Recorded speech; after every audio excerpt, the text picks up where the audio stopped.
Olá, querida, eu sou o pastor Jean Oliveira e nós vamos começar mais uma aula do nosso curso gratuito de teologia. E desde já, no início dessa aula, eu já quero te pedir, clique aí no botãozinho vermelho de se inscrever, para você se inscrever aqui no canal, ative também as notificações para receber as próximas aulas quando eu postar e se você gostar, deixa aí o teu joinha e o teu like, tá bom? Muito bem, vamos estudar hoje o nível Master, a disciplina de hoje é sobre os livros proféticos e nós vamos estudar a aula de número 28, a respeito dos livros dos profetas Abacuque, Sofonias, Ageu, Zacarias e Malaquias. Então, vamos correr a largas passadas, tá bom? Então vamos lá. O versículo inicial está em Abacuque 3, 17 e 18, que diz assim: Porquanto ainda que a figueira não floresça, nem haja fruto na vide, o produto da oliveira minta, e os campos não produzam mantimento, as ovelhas da malhada sejam arrebatadas, e nos currais não haja vacas, todavia eu me alegrarei no Senhor, exultarei no Deus da minha salvação. Olha só, o livro do profeta Abacuque, ele é um pouco diferente dos outros livros proféticos, porque o profeta Abacuque, o livro dele é a respeito daquilo que ele falou com Deus, né? Da oração dele, da fala dele com Deus, a resposta de Deus. Abacuque profetizou durante o reinado do rei Jeoaquim, então vai ser pouquíssimo tempo antes do reino de Judá cair nas mãos dos babilônios. Então Abacuque ele ora a Deus falando até quando Deus iria tolerar o pecado, a degradação moral da sociedade judaica.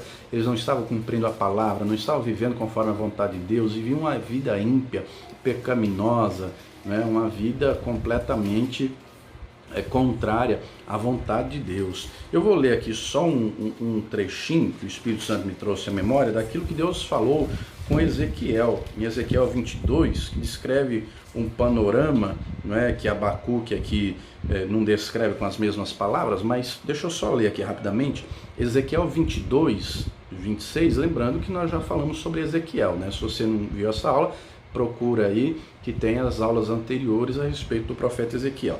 Ezequiel 22, 26 assim: Os seus sacerdotes transgridem a minha lei e profanam as minhas coisas santas. Entre o santo e o profano não fazem diferença, nem discernem o impuro do puro.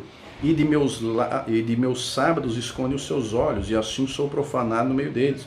Os seus príncipes no meio delas são como lobos que arrebatam a presa para derramarem o sangue, para destruírem as almas, para seguirem a avareza. Os seus profetas têm feito para eles reboco de cal não adubado, vendo vaidade e predizendo-lhes mentira e dizendo, assim diz o Senhor Yahvé, sem que o Senhor tivesse falado. Ao povo da terra oprimem gravemente e andam roubando e fazem violência ao aflito e ao necessitado, e ao estrangeiro oprimem sem razão. Ou seja, a sociedade completamente degenerada. Aqueles que eram para ser os exemplos, os sacerdotes, os profetas, os príncipes no sentido de governantes, todos igualmente dados ao pecado, ao egoísmo, só pensando em si mesmo, só querendo para si, oprimindo o pobre, o necessitado. Não é diferente dos nossos dias, não é verdade? Hoje, muita gente que era para ser exemplo, né, de povo de Deus, infelizmente não tem sido. Muitos aí que estão no governo, que eram para ser bons governantes e pensar no povo, estão pensando somente em si mesmos. Mas muito bem, vamos voltar aqui ao contexto de Abacuque. Então, Abacuque fala com Deus e a resposta de Deus vem. Deus vai dizer para Abacuque que usaria os babilônios para disciplinar os judeus, não é? Como um pai que corrige um filho, como diz lá em Hebreus 12, dos 5 em diante, não é? O texto também de Provérbios 4, Deus açoita, corrige o filho a quem ama. Então, como o povo estava em pecado, eles tinham que receber a correção. E Abacuque fica admirado de Deus dizer que vai usar uma nação mais ímpia do que o povo dele para corrigi-lo. Mas Deus deixa claro também que a correção dos babilônios viria, e de fato o tempo provou que veio. Não é? Então, o livro do profeta Abacuque é um livro curto, né, de 3 capítulos, inicia, e Abacuque, além de ser sacerdote, ele, pelo contexto do livro, ele também era responsável pela adoração no templo. Tanto é que a parte final, capítulo 3, aqui do livro dele, né? A parte final diz assim, capítulo 3, verso 1, oração do profeta Abacuque sobre a forma de canto, ou seja, sobre a forma de salmo. né? Os salmos eram louvores, eram músicas cantadas. No versículo 2 diz assim, Abacuque 3:2: Ouvi, Senhor, a tua palavra e temi. Aviva ao Senhor a tua obra no meio dos anos a notifica, na ira lembra-te da misericórdia. O profeta invoca a misericórdia do Senhor sobre os pecadores. E amados, lembre-se que tem um ditado que diz assim: me diga com quem tu andas que eu te direi quem tu és. Quando a pessoa anda com Deus, tem intimidade com Deus, ela começa a se parecer com Deus. E algo que está entranhado no caráter do Senhor é a misericórdia. Ele é misericordioso e a misericórdia vem antes do juízo, né? E aliás, Tiago 2,13, o texto diz que a misericórdia triunfa sobre o juízo. Então uma pessoa que anda com Deus, ela se torna intercessora. Ainda que as demais pequem, façam errado e ela saiba disso, ela não aponta, ela intercede. Senhor, tem misericórdia, como Abraão intercedeu por Sodoma e Gomorra, Gênesis 18, Moisés em Êxodo 32, né? Intercedeu pelo povo para que Deus não os destruísse. Quem anda com Deus se torna um intercessor e não um apontador, não um acusador. Para acusar já tem o diabo, né? Já tem o diabo que acusa. Nós temos que interceder, nós temos que orar e clamar ao Senhor. Mas muito bem, aqui no livro de Abacuque, ele descreve algo maravilhoso que muita gente ainda não entendeu e não tem vivido. No versículo 17 ele diz: ainda que a figueira não floresça, nem haja fruto na vide, o produto da oliveira minta, os campos não produzam mantimento, as ovelhas da malhada sejam arrebatadas, nos currais não haja vacas. Ele está descrevendo aqui, minha gente, uma crise generalizada. No tempo deles se vivia de agricultura e pecuária. Então não ter nos campos o que colher, não ter nos currais os animais, né, o mantimento, ou seja, era fome, era uma crise generalizada, devastadora. Mas ele vai dizer assim: todavia eu me alegrarei no Senhor, exultarei no Deus da minha salvação. Nós estamos vivendo esses dias de pandemia, de isolamento social, e muita gente tem entrado em desespero, em ansiedade, em pânico, em depressão. Querido, querida, você tem que se alegrar no Deus da tua salvação. O Senhor tem que ser o fundamento da sua alegria, porque Ele nos traz paz. Você tem que estar com a mente firme nele. Um texto maravilhoso aqui de Isaías, né, pegando o gancho aqui, Isaías 26. Eu meditava ontem nessa palavra, não é? Uma palavra maravilhosa. Isaías 26, olha o que diz aqui, versículo 3.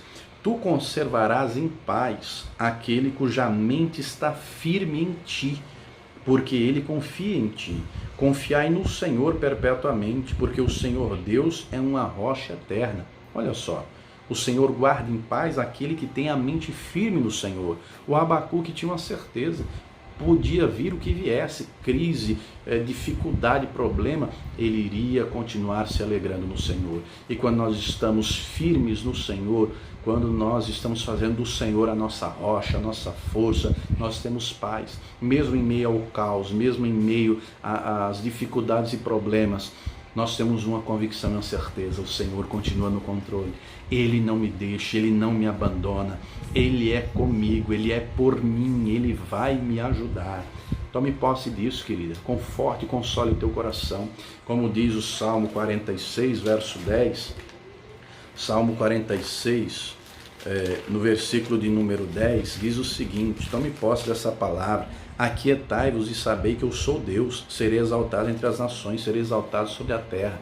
Aquieta o teu coração, se alegra no Senhor, confia nele, né? E tudo ele vai fazer. Amém? Então, muito bem. Depois do profeta Abacuque, nós vamos falar a respeito do profeta Sofonias, né? O profeta Sofonias, ele começa o livro dele trazendo uma genealogia, o que leva a entender que ele era provavelmente tataraneto do rei Ezequias, ele era de linhagem real, né? Sofonias, ele vai profetizar durante o reinado do rei Josias. E Josias foi um grande reformador em Judá, em Jerusalém, não é? Encontraram lá a palavra do Senhor, ele fez grandes reformas, fez o povo buscar a Deus, adorar o Senhor, foi algo maravilhoso. E Sofonias, que tem um livro curtinho também, assim como Abacuque, somente 3 capítulos, né? Ele vai falar muito a respeito dos pecados do povo E vai falar também a respeito do dia do Senhor que viria. Mas um texto que eu quero ler para você, um texto que é maravilhoso, é o que está aqui em Sofonias 3, no versículo 13, que fala do remanescente. Sofonias 3,13 diz assim: o remanescente de Israel não cometerá iniquidade nem proferirá mentira, e na sua boca não se achará língua enganosa, porque serão apacentados, deitar-se-ão e não haverá quem os espante. Canta alegremente, ó filha de Sião, rejubila, ó Israel, e regozija-te e exulta de todo o coração, ó filha de Jerusalém. O Senhor afastou os teus juízos, exterminou o teu inimigo. O Senhor, o Rei de Israel, está no meio de ti. Tu não verás mais mal algum. Naquele dia se dirá em Jerusalém: não temas, ó Sião, não se enfraqueçam as tuas mãos. O Senhor teu Deus está no meio de ti, poderoso para te salvar. Ele se deleitará em ti com alegria, calar-se-á por seu amor, regozijar-se-á em ti com júbilo. Esse texto aqui de Sofonias, falando do remanescente fiel, e Isaías também, algum tempo antes, profetizou, dizendo ainda que a descendência de Israel seja como a areia da praia do mar, o remanescente será salvo. Sofonias fala também desse remanescente, Paulo cita esse remanescente em Romanos, né, no capítulo 9, como diz, deixa eu ler aqui para você, Romanos 9, verso 27, também Isaías clamava acerca de Israel: ainda que o número dos filhos de Israel seja como a areia do mar, o remanescente será salvo. Nós temos que ser de fato e de verdade esse remanescente fiel. Lá na carta de Paulo a Tito, o apóstolo Paulo escreve algo maravilhoso. Olha só, deixa eu ler a partir do versículo Tito 2, verso 11 em diante. Porque a graça de Deus se ha manifestado, trazendo salvação a todos os homens, ensinando-nos que, renunciando à impiedade e às concupiscências mundanas, vivamos nesse presente século sóbria, justa e piamente, aguardando a bem-aventurada esperança e o aparecimento da glória do grande Deus, nosso Senhor Jesus Cristo. Olha o verso 14.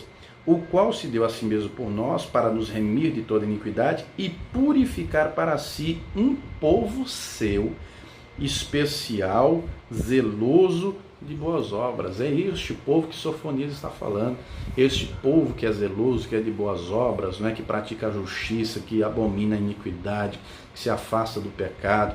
Sofonias está profetizando a esse respeito e deixando claro que o dia do Senhor viria, o juízo viria sobre o povo, né, como de fato veio com o cativeiro babilônico que se sucedeu pouco tempo depois, né? Poucas décadas depois de Sofonias profetizar, se cumpriu a profecia, tá bom? Continuando aqui então na apostila, vamos estudar agora o livro do profeta Ageu. O nome Ageu quer dizer festivo, né? Provavelmente Ageu nasceu em algum dia de festa.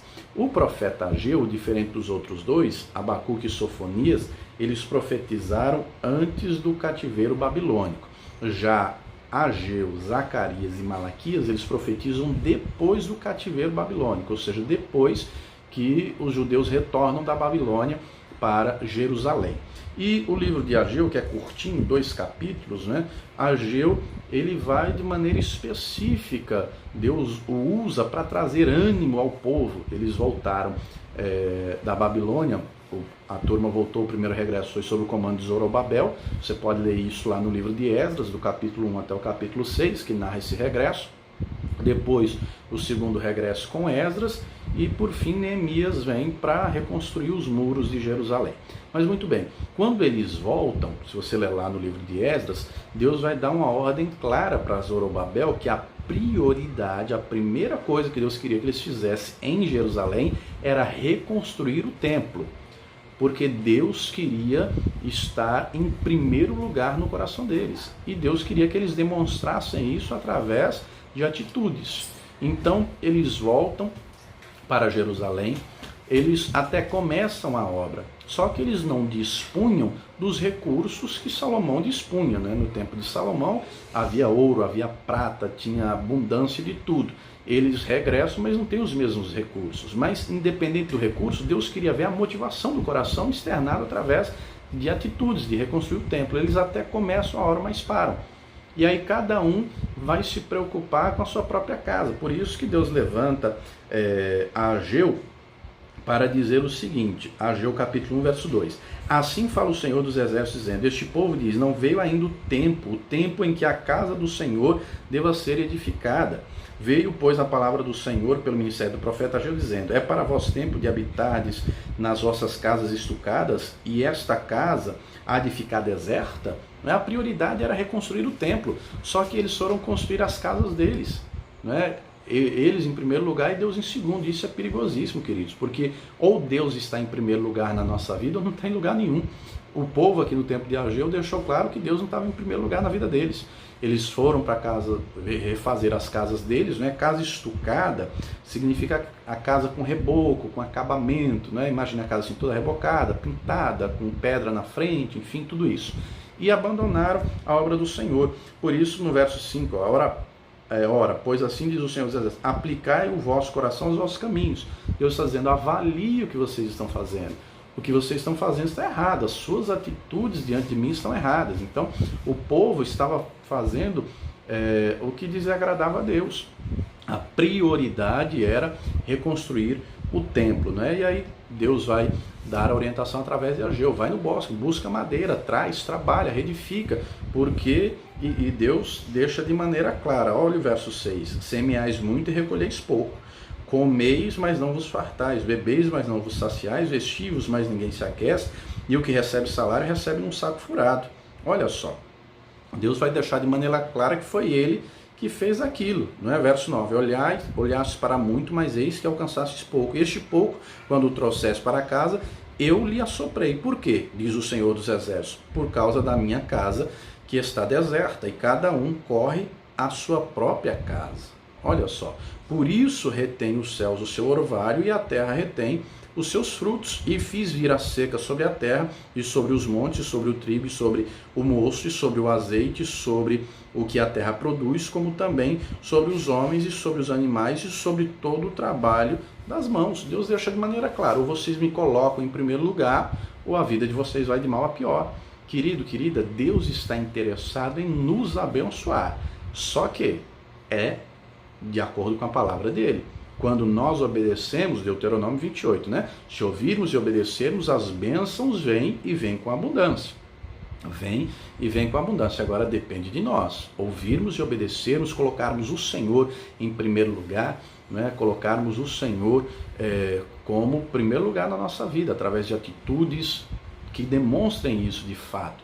E aqui Ageu continua, né? Quem aqui de vocês viu essa casa no primeiro estado, no primeiro tempo? Aí Deus usa Ageu para trazer uma profecia maravilhosa, né? Muito conhecida, que é o versículo de número 9, Ageu 2, verso 9. A glória desta última casa será maior do que a da primeira, diz o Senhor dos Exércitos. Nesse lugar deixarei a paz, diz o Senhor dos Exércitos. Ele está usando Ageu para profetizar, a glória vai ser muito maior. Deus não estava preocupado se o forro ia ser de ouro, como no tempo de Salomão, ou ia ser de madeira. Deus não estava preocupado com aquilo. Deus estava preocupado com o coração do povo. Se de fato, não é, o coração deles estava em Deus. O que pelas atitudes deles demonstrou que não. Tenha cuidado com isso, querido. Tenha cuidado com isso. Deus tem que estar em primeiro lugar nos nossos corações. Nós temos que provar isso através de atitudes, não só com palavras, mas por obra e em verdade, através de atitudes, não é? Embora na perspectiva do Novo Testamento a igreja sejamos nós reunidos, o templo, não é, o local de reunião, é também extremamente importante, representa a casa do Senhor. Nesses dias de coronavírus e pandemia, tem muita gente que vai na padaria, que vai no supermercado, que vai na farmácia, que vai em vários lugares, não passa nem na igreja para orar. Os templos estão abertos, você pode ir lá pelo menos para orar, para falar com Deus, não é? Para falar, Senhor, obrigado porque o Senhor tem me dado saúde, obrigado, não é? Orar, falar com Deus. Mas continuando aqui então Ageu encoraja o povo a aplicar o coração, a buscar o Senhor em primeiro lugar. Depois de Ageu vem o profeta Zacarias. A profecia de Zacarias já é um pouco mais extensa, não é? Zacarias vai ter 14 capítulos, Zacarias vai ter mais revelações, Zacarias traz profecias messiânicas. por exemplo, o texto lá de Zacarias 9:9, que diz assim: alegra-te muito, ó filha de Sião, exulta, ó filha de Jerusalém, eis que o teu rei virá justo e salvador, pobre e montado sobre um jumento, sobre um asninho, filho de jumenta. Isso aconteceu na chamada entrada triunfal do Senhor Jesus em Jerusalém. Tem também, né, o texto que fala lá em Zacarias 3, né, ferirei o pastor e espalharei as ovelhas, enfim. Aqui ainda em Zacarias 9, deixa eu ler algo que é muito forte, que é no versículo 12. Voltai à fortaleza, ó presos de esperança, também hoje vos anuncio que vos recompensarei em dobro. Deus usa Zacarias para encorajar o povo, né? Para voltar à fortaleza. Que fortaleza era essa? O Senhor. O salmista vai dizer: o Senhor é a minha força, a minha fortaleza. Salmo 91, diversos outros salmos, né, que falam que o Senhor é a nossa rocha, nossa fortaleza. Então nós temos que voltar ao Senhor, a confiar nele, a crer nele. Deus usa Zacarias para encorajar o povo, porque a razão do cativeiro foi o abandono de Deus, foi a apostasia, o abandono da fé, né? Deus usa Isaías para encorajá-los.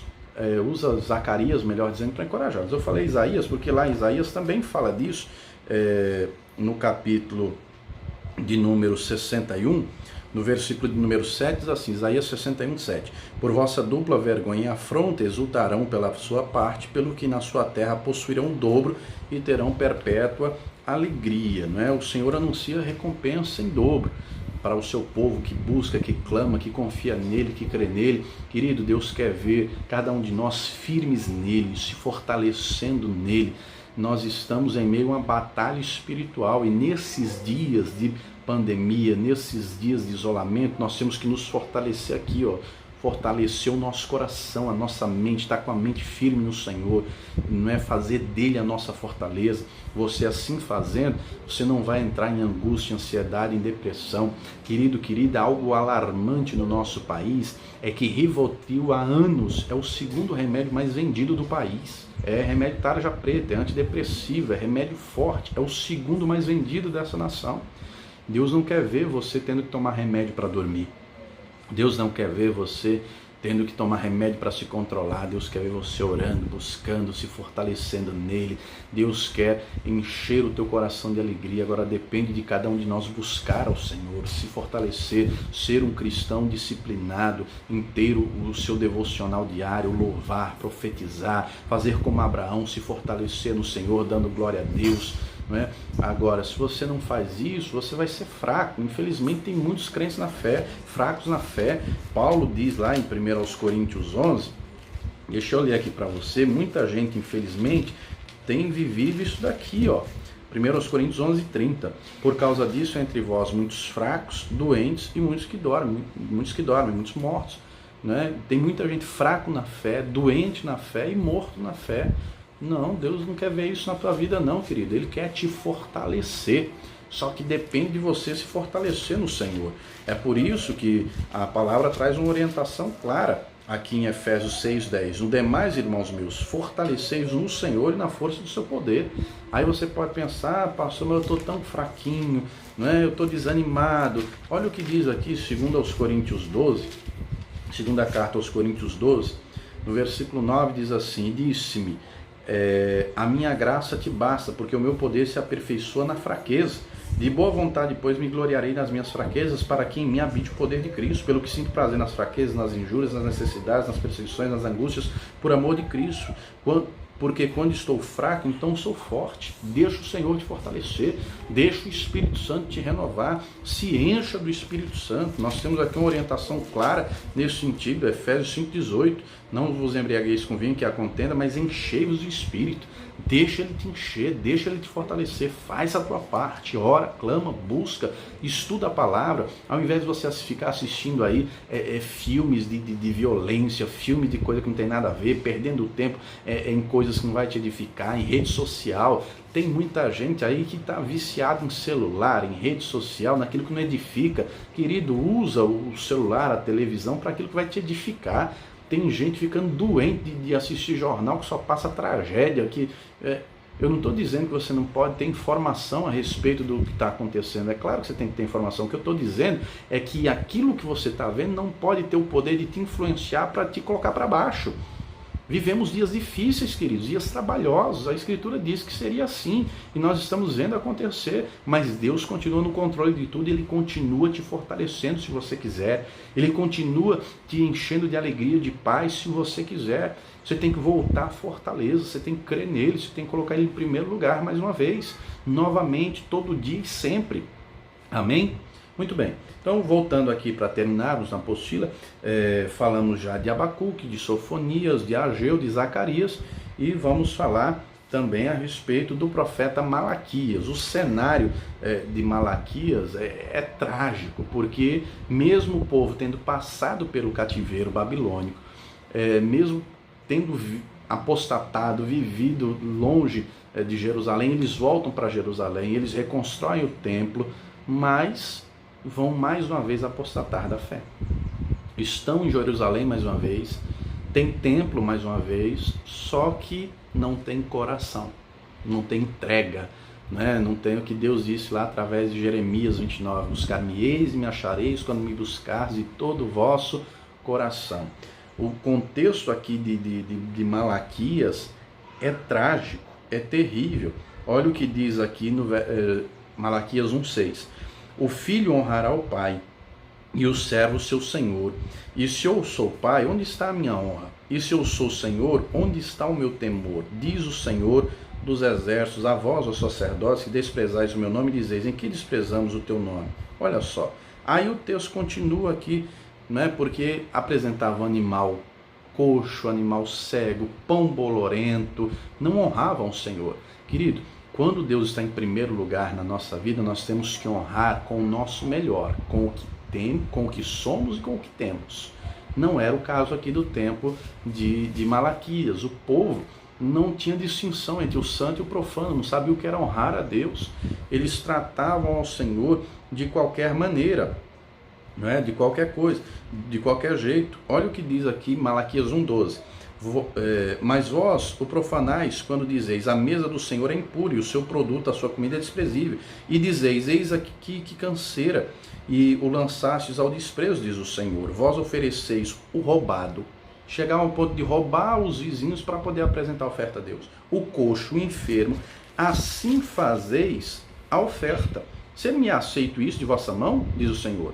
Pois maldito seja o enganador que, tendo o animal no seu rebanho, promete e oferece ao Senhor uma coisa vil. Porque eu sou o grande rei, diz o Senhor dos exércitos, meu nome será tremendo entre as nações. Olha o capítulo 2. E agora, ó sacerdotes, este mandamento vos toca a vós. Se o não ouvirdes e se não propuserdes no vosso coração dar honra ao meu nome, diz o Senhor dos exércitos, enviarei a maldição contra vós e amaldiçoarei as vossas bênçãos, já tenho amaldiçoado, porque vós não pondes isso no coração. Muita gente pensa, né, quando se fala de Malaquias, que Malaquias só falou de dízimo e oferta. Não, amados, o contexto de Malaquias não é só dízimo e oferta. Mas por que isso salta aos olhos? Porque o povo estava completamente afastado de Deus e os primeiros que eram para dar exemplo, que eram os sacerdotes, não faziam. Apresentavam qualquer coisa para Deus. Não é? Dízimo e oferta, queridos, é honrar ao Senhor. Lá em Provérbios 3, deixa eu ler para você. Livro de Provérbios, capítulo de número 3, o versículo de número 9, diz o seguinte: honra o Senhor com a tua fazenda e com as primícias de toda a tua renda, e se encherão os teus celeiros abundantemente, transbordarão de moço os teus lagares. Entenda algo, Deus não precisa do dinheiro de ninguém, Ele é Deus. Ele é dono do ouro e da prata, né? Ageu 2,8, minha prata, meu é o ouro, diz o Senhor dos exércitos. Ele não precisa do dinheiro. Só que, entenda algo, o que é honra? O que é honrar? Biblicamente falando, é um princípio. Todo mundo sabe o que é honra, né? A definição de honra. Deus, ele quer ser honrado através de atitudes. O bolso só abre quando o coração abrir. Se o coração não abrir, o bolso não abre.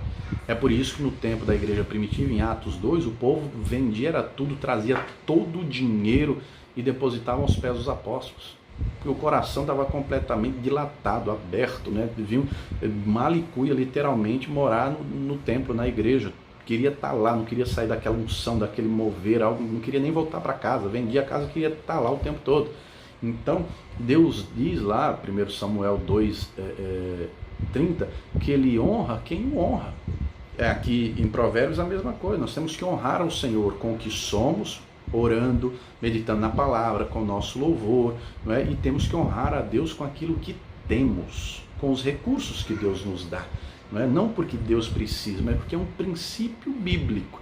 Quando assim fazemos, o Senhor tem prazer em nos recompensar. E no tempo aqui de Malaquias, o povo não estava adorando a Deus com dízimos, com oferta. Pelo contrário, não estava adorando a Deus de maneira nenhuma. Eles era apostatado da fé, era um culto de aparência, era um culto, como diz o ditado, para inglês ver, não tinha coração, era um culto mecânico, não tinha busca, sinceridade, intimidade. Disso Deus não se agrada, né? Deus não se agrada. Voltando lá em Malaquias, no capítulo de número 3,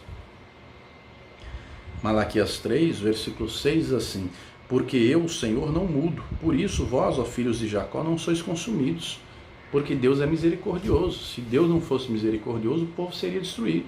E aí a continuação aqui do capítulo 3 é Deus alertando o povo para não roubar a Deus, e estavam roubando nos dízimos e nas ofertas. E Deus promete, né, a fidelidade, a recompensa, né? Verso 10, trazei todos os dízimos à casa do tesouro, para que haja mantimento na minha casa, e depois fazei prova de mim, diz o Senhor dos Exércitos, se eu não vos abrir a janela do céu e não derramar sobre vós a bênção tal que dela vos advenha marabastança. E por causa de vós repreenderei o devorador. Lembrando, amados, aqui um parênteses, o devorador, o migrador, o cortador, o destruidor não são demônios, são agentes enviados da parte de Deus, né? Seria hoje o papel do oficial de justiça, alguém que cumpre um mandado, como está lá em Joel 2,25, né?